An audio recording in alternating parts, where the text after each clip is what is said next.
Hello everyone, welcome back to my YouTube channel. So today in this video I'll be talking about how you can write a data loader using tf.data using TensorFlow, and also I'll be measuring the performance of image data generator as well as tf.data, that which is faster and why we should use one of them. I will also give a very valid reason and I will show it to you guys. So let's jump into our code base and let's see. I'll be explaining you everything that what I am importing and why I am importing it, so don't worry about that. And it's a very basic data loader. I have executed all of the cells from the start because I don't want to waste time while executing all of the cells while recording the video. So let's jump into our first cell, that is the import section. So I've imported some basic libraries of OS time, NumPy, as well as I've used this label encoder to actually encode all the labels which are there. So we are using our dataset which is of cameras in image scene dataset. It is one of the dataset which is used in a CVPR workshop. So I've just taken that dataset from there, and it has 30 classes and over 9,800 images are there in total. And then I imported a TensorFlow library as well as Keras, and then I also imported image data generator. After doing all of the importing things, and then I just downloaded the dataset using wget command as well as unzipped it. It is right there, that is in the training folder. You can see 30 classes are there and it looks good. Now let's jump into our hyperparameters which we have set. The image height and the image width we have set into 224,224. The batch size is 64 and the image path is with the training image path is training. Right, we have set that, and we have used auto as well as auto tune. I'll be explaining to you what are these things. So now let's create the data pipeline using image data generator. I've also attached the link. You can go and visit the documentation and read it. Like why it is and what not, so you can go and check this out, right?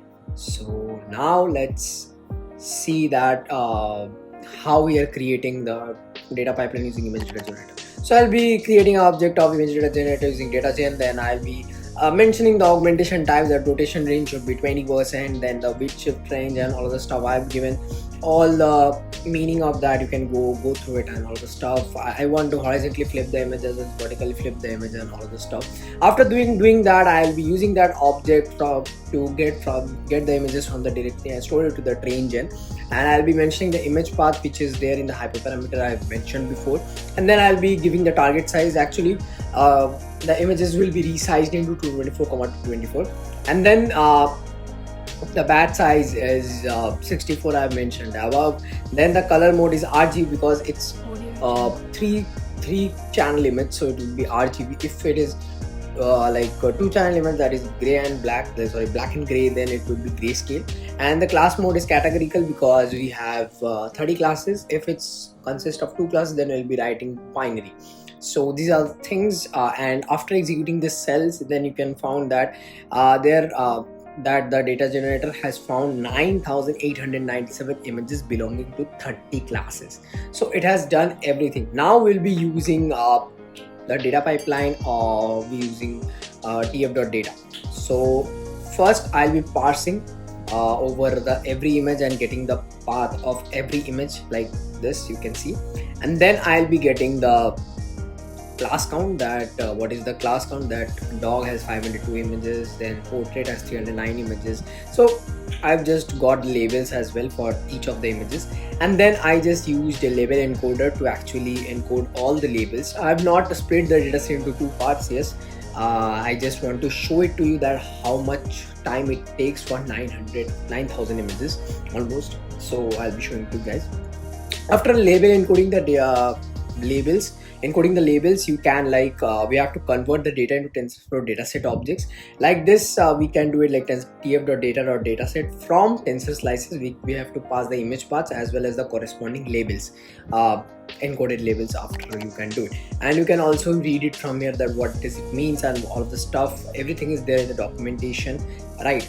And then after that, we'll be writing a pre-processing function for pre-processing the image. Like we have to first read the image, then if it's a JPEG type, then the image will be decoding the JPEG type, and then it will resize the image into 224 plus 20. That is, if I'm not wrong, then it is 244, right? It will be resizing the image in 244, and then it will be randomly cropping the images into 224, 224, 3. Then I'll be normalizing the images by doing dividing every pixel by 255. So this is the pre-processing function which will be using it later. I'll be showing it to you guys that where we are using it.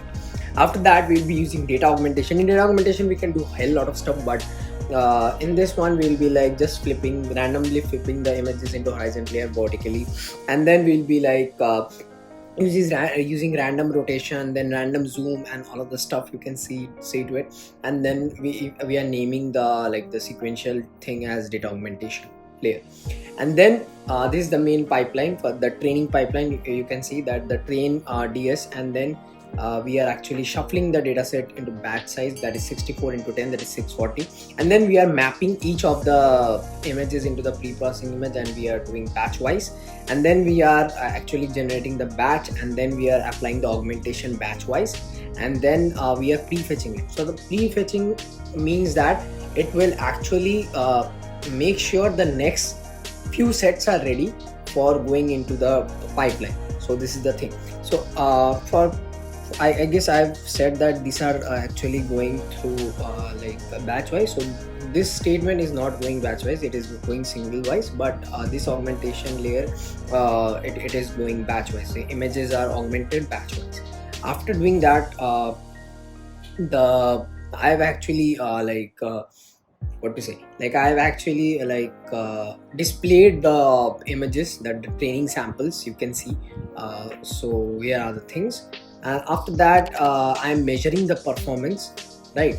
I am measuring the performance as default time-it steps I have mentioned, and then there are this is a basic throughput function.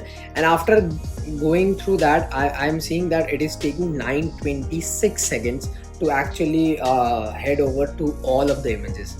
The training in case of the training image data generator, but for the pipeline, like for the tf.data, it is only taking 284 seconds. So you can see that how much it is how much it is significant or impactful to use tf.data.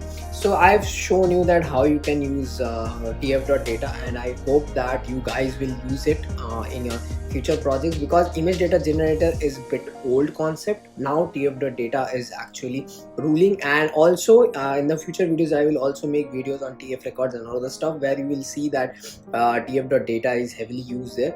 So yeah, so this much for this video. I hope you guys will use tf.data in your upcoming projects while using Keras, and you can also mention me on Twitter and LinkedIn if you want to use it, so that I can know that you are going through these videos and like these things. So yeah, so this much for this video. And also, if you want to recommend something, or if you want to suggest something, then you can write it in the comment box. I'll be happy to actually address you guys. So yeah, so this much for this video. Let's meet in the next one. Bye bye. And also, before ending the video, I would like to tell you about the grand coding contest, which is held by which is actually hosted by Newton School. So you have to just register there. I'll be giving the link in the description. This is a grand coding contest where you will be actually solving questions, as well as you will be getting some goodies, some prizes as well if you do well in that contest. So what are you waiting for? And also you will be getting some free access to the full stack development course if you are ranking in a very good rank. So we'll be getting that as well. I hope you guys like the coding contest. Then go and register it fast, as soon as possible. So let's meet in the next video, and the next video is also quite interesting. So let's meet in the next video. Bye bye.